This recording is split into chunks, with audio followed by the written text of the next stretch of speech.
सिंह जी है आ हेने नहीं खे आवे के बाबू सिपाही जी हमारे सोहला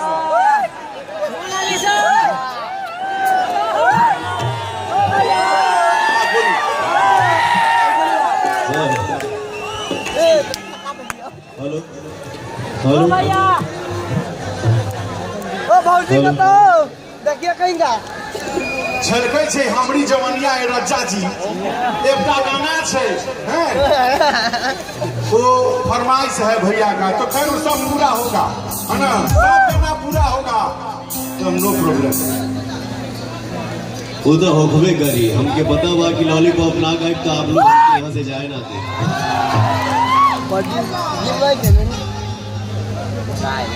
अच्छा ये दोहा कतर में हमार जितना भाई आप लोग बैठल बानी जा लॉलीपॉप के सुन ले बदल हाथ उठा के बताओ तो हो वाह क्या बात जय सानिया मिर्जा कोने बा साहब होए भैया सानिया मिर्जा हरी बारी से गाई अकेले बहुत हम गाना गा लेनी सुना लेनी दो चार को गाई आप लोगों के फरमाइश एक बाद रिकॉर्डिंग डांस करब वो में सबके डांस करेंगे और आप यहाँ पे जितना भाई आइल बानी जा अपने छोट भाई के देखे खातिर तो भैया हो आप लोगों के दिल में आप लोगों के मन में यही रहना चाहिए यहाँ कोई पवन सिंह स्टार नहीं आया है आपका भाई आया है पवनवा क्या बात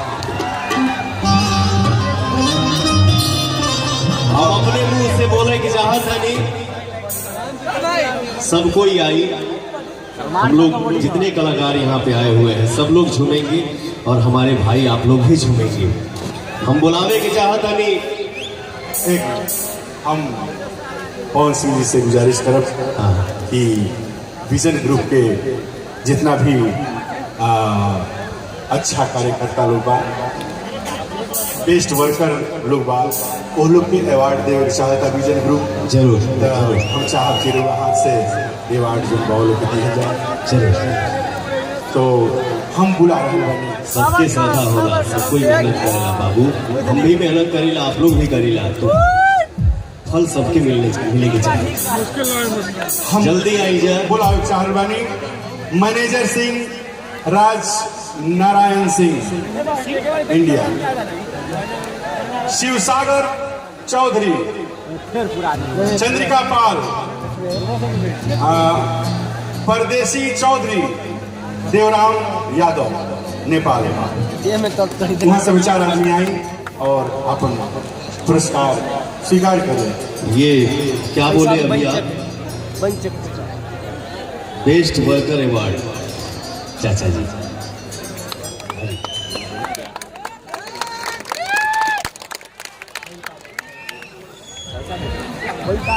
देवराम यादव ये कौन सा अवार्ड है best worker best worker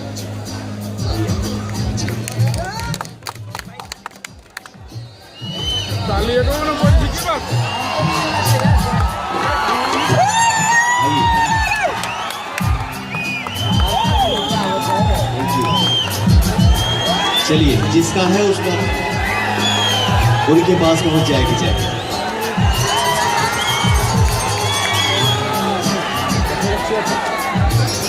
company के बारे में एक लाइन बोलना चाह रहे हैं जल्दी प्लीज जल्दी बोलिए अपने दिल की बात सभी भाई को और साथियों को एवं मुदीर को हमारी तरफ से नमस्कार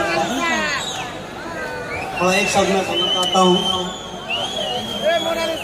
आदमी तो बहुत मिला आओ तेरी आदमी तो बहुत मिला लेकिन बॉस नौफे जैसा नहीं आदमी तो बहुत मिला लेकिन बॉस नौफे जैसा नहीं कंपनी तो बहुत मिला लेकिन विजन ग्रुप जैसा नहीं जियो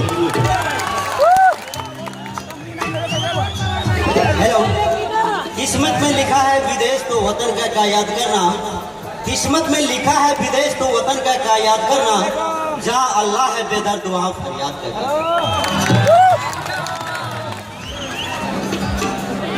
और इस कार्यक्रम को सफल बनाने में पब्लिसिटी का जिम्मा जिन्होंने निभाया है उन दो आदमी को भी अवार्ड जो है मुजीब जी और आजाद जी मुजीब भाई आजाद भाई इन्होंने बहुत सारा बैकग्राउंड से इतना पब्लिसिटी किया है, इतना अच्छा काम किया है, ये तारीफ के काबिल हैं, तो इनको अवार्ड दिया जा रहा है।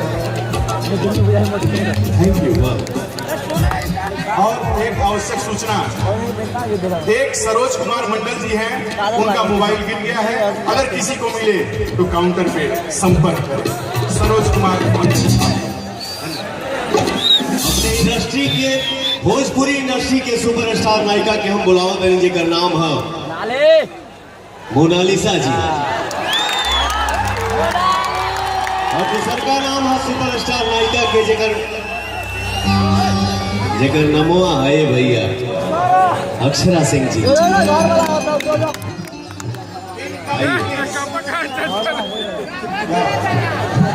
अक्षरा जी और बहुत पहले हम एगो फिल्म करत रही, जो फिल्म के नाम है रंगदा प्यार के रंग में। ये बंगाल के है, लेकिन बड़ा बढ़िया मीठा भोजपुरी बोलेंगे। और ये अक्षरा सिंह जी तो मान ली कि बिहार के राजधानी के हैं। उनके बारे में क्या कही है, जितना कम कमे पर हंसी मजाक सेट पर बहुत चलेला। एक बार हम एक्शन सीन करत रही, हम उसे तनी हट जाएंगे। हाँ, एक्शन सीन करत रही, अचानक मुंह से हमारा निकाल के लगा यही का जवाब दे ली।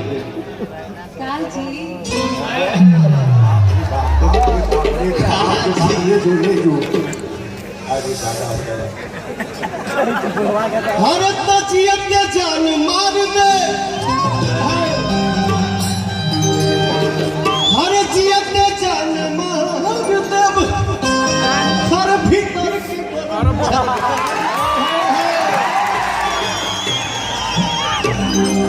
जियते जान मार दे, भीतर के गर्मी जार दे, पास आवर बाहुबली खली के भूजा है झरेला, बाहुबली खाली के करे झरे। अखबारी में ना, अखबारी में ना, मुट्ठी में धो के सब रस तो भैया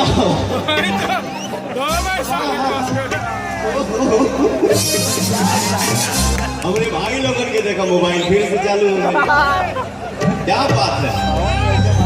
एक तो गाना हम गौले रहनी फिल्म में, जौना कि आप लोग जरूर सुन लो। कब्जा गाना के बोल है, कहीं कहीं झांक मारा था, इनका में नहीं कहे, इनका में बा है एक जगह नीचे नीचे नीचे, चिंता मत करो, ऊपर न जाए। हर तो जो मन डोला बतानी जान मार ललका लहंगा वाले गोरी, जो मन डोला बताई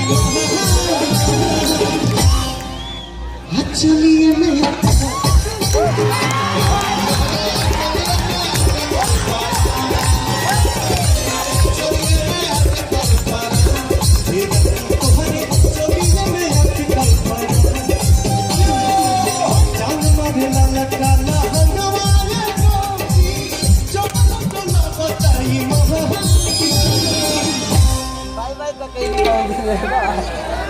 हिंदुस्तान से उड़ के जब आयल बाड़ू दोहा में, सही बात है, तो बढ़िया से अपन मुंह दिखावा भैया।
भाई है। लेकिन एक बात हम जरूर बोलेंगे आप लोगों से, कुछ एक बार जितना चुमा लेवे के बल है लो भैया, लेकिन इतना जरूर हम कहेंगे कि भाई राइट साइड में हमारे जो भाई लोग बा लोग ऐसा हाहाकार तनी चारों तरफ से आवे तो हो भैया। अब के लगल कि हम अपने समाज के भीतर बानी, अपने समाज के सामने बानी। उफनता जीवा हर निकाली कैसे अटरा तानी लगे न खरोच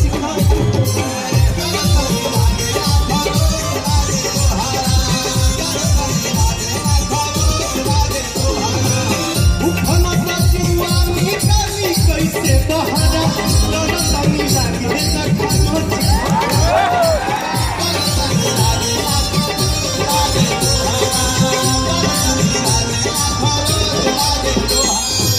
केसिया झकोर मारे बहली बोल खावा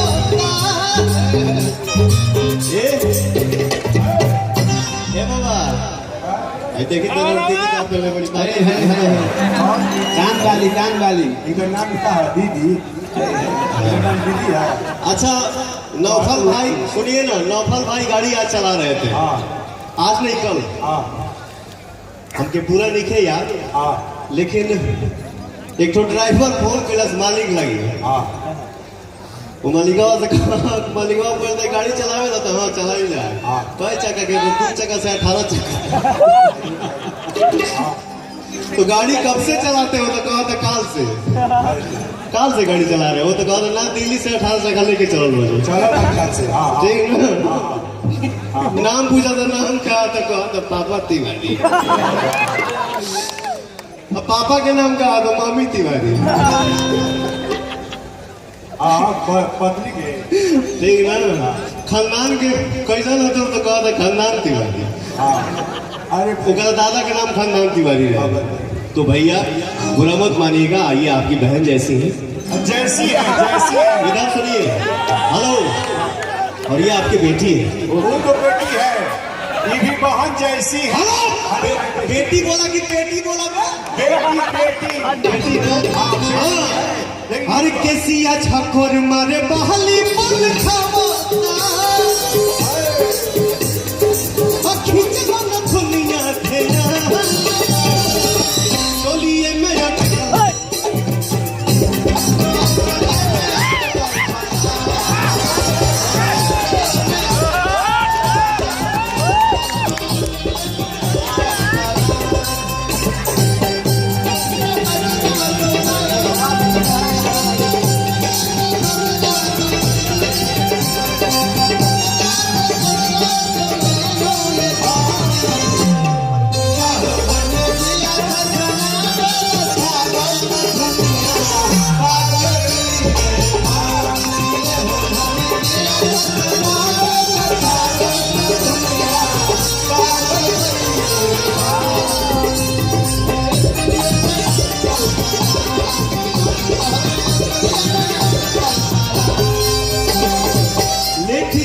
कर सेट हमारा लेट जानी कर सेट हमारा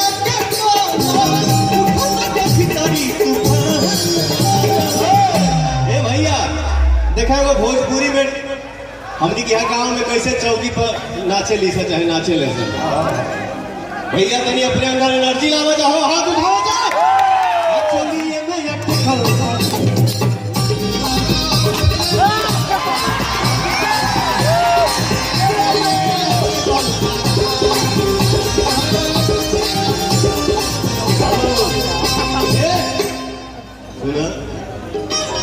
जल्दी काटा दिया। सही बात है, पूरा खाओ बढ़िया से डांस कर कैसा ये तो रुपया चलिए मैं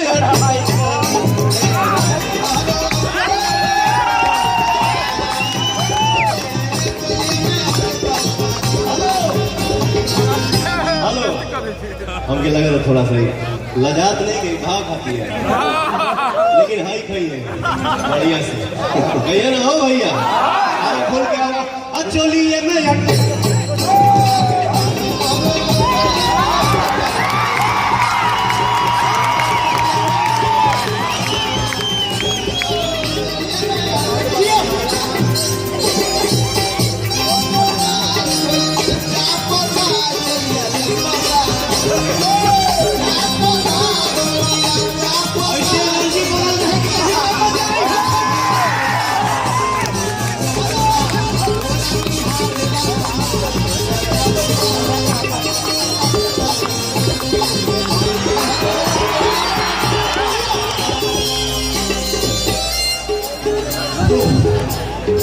भैया अभी वेब कंपनी से हमारे कैसेट आई बा जो ने कैसेट के नाम बाप रे बाप बहुत मेहनत बढ़ गई बा। पहले बैठ के गाना गाओ कहीं जा हारमोनियम लेके, अब गानों गाओ डांसो करो। ये आप लोगों का ही आशीर्वाद है कि कल तक कौन सिंह गाना गाते थे और आज हीरो हो गया है। तो हीरो आप ही लोग बनाए, हमारे मालिक हमारे भगवान आप ही लोग। एक जना गई बड़े ससुरारी गई बड़े और साली रोज छाव धरा तरी। तो एक दिन जीजा कहला कि सुन, बहुत पहले हम कहले रही कि बीबी जेठ के घाम होली और सरहज कागजी बादाम होली। कहा तरी है ये सारा कर तरी क्या हो गया। एक दिन हबड़ा बा आज एक दिन हाजीपुर बा, बीच में हयारा जिला कितना रोको हमहू आदमी।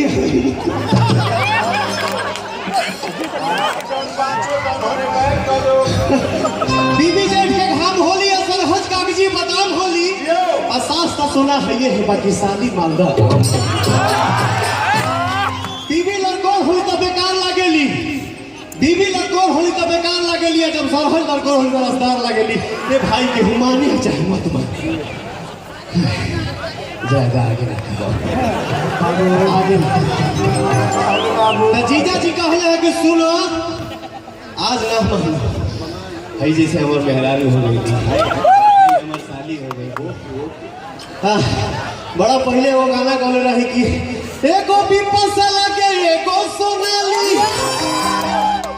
हमारा तो भैया के दू साली, एको गोर बिया एको बिया काली काली। लेकिन ये जाऊ बात नहीं है, दोनों तो गोरे बाड़ी हई गोर बाड़ी गेहुआ कलर के, हई बाड़ी कनी छमुआ कलर के। वो होली गौले रही लेकिन एक एजा देखी साली कहत आरी, अरे पूछी तो कहे लो कि साइज बाओ के सही कहत आई ना हने देख ली टोके। पूछी तो कहेली कि साइज बाओ के आई ना आई हने देख ली टोके। फिर जीजा कहले कोनो सुन बनाया जे तो हरियाणा, कोनो सुन बनाया जे तो हरियाणा। तई कहली ऐसे जानकारी हो